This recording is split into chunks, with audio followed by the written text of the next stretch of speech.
Pizza സോസിന് വേണ്ടിയിട്ട് ഞാനിതാ വെള്ളം അടുപ്പത്ത് വെക്കുന്നു. അതിലേക്ക് ഒരു മുറി നീരുള്ളി, 5 വെളുത്തുള്ളി, 4 എരിവില്ല മുളക്, 5 വെളുത്തുള്ളി, 4 എരിവില്ല മുളക് 4 ഒരു തക്കാളി, അതും കൂടി നന്നായി ഒന്ന് വേവിച്ചെടുക്കണം.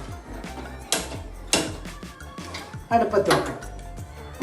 വേവട്ട് നന്നായി ഇതാ വെന്ത് വന്നിട്ടുണ്ട്. തക്കാളി നീരുള്ളിയെല്ലാം നല്ല ഇളകിയിട്ട് വന്ന് ഇനി നമുക്കിത് ഗ്യാസ് ഓഫാക്കി വെക്കാം.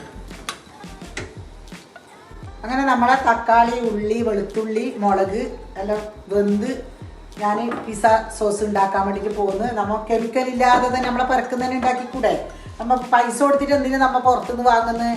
നമ്മളെ പെരക്കില്ലാത്ത മുതലുണ്ടാവില്ല. എല്ലാവരും പുരക്കും ഉണ്ടാവും, ഉണക്ക് മുളക് ഉണ്ടാവും, തക്കാളി ഉണ്ടാവും, വെളുത്തുള്ളി ഉണ്ടാവും, നീരുള്ളി ഉണ്ടാവും. നമ്മൾ എപ്പോഴും ഉപയോഗിക്കുന്ന സാധനം തന്നെയല്ലേ ഇത്. അപ്പോൾ അത് ഉണ്ടാക്കിയിട്ട് നമുക്ക് കെമിക്കൽ ഇല്ലാതെ സാധനം നമുക്ക് ഉണ്ടാക്കി കഴിക്കാം.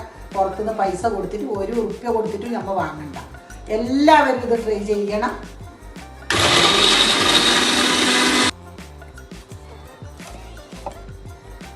നമ്മളെ സോസിന് നല്ലതായി അരഞ്ഞ് കിട്ടിയിട്ടുണ്ട്. നമ്മൾ സോസാക്കുന്നത് കാണാം. പിന്നെ നമുക്ക് സോസാക്കാൻ വേണ്ടിയിട്ട് അടുപ്പത്ത് ഞാൻ ചൂടാകാൻ വെച്ചിട്ടുണ്ട്. ചൂടാവട്ട്. ഇതിലേക്ക് ഞാൻ കുറച്ച് വെളിച്ചെണ്ണ ഒഴിക്കുന്നുണ്ട്.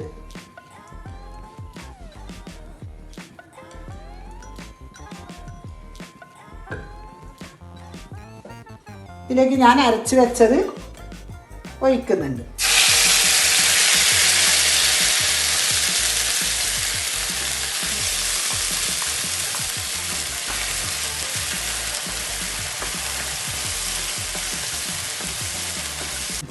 ഇതിലേക്ക് ഞാൻ ആവശ്യത്തിന് ഉപ്പിടുന്നുണ്ട്. കണക്കായിട്ട് ഇട്ടാൽ മതി. 1 സ്പൂണ് കുരുമുളക് പൊടി. നന്നായി ഒന്നിത് ഇളക്കാം.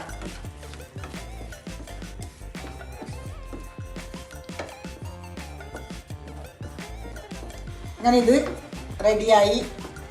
നമുക്ക് മാറ്റി വെക്കാം. ഗ്യാസ് ഓഫാക്കാം.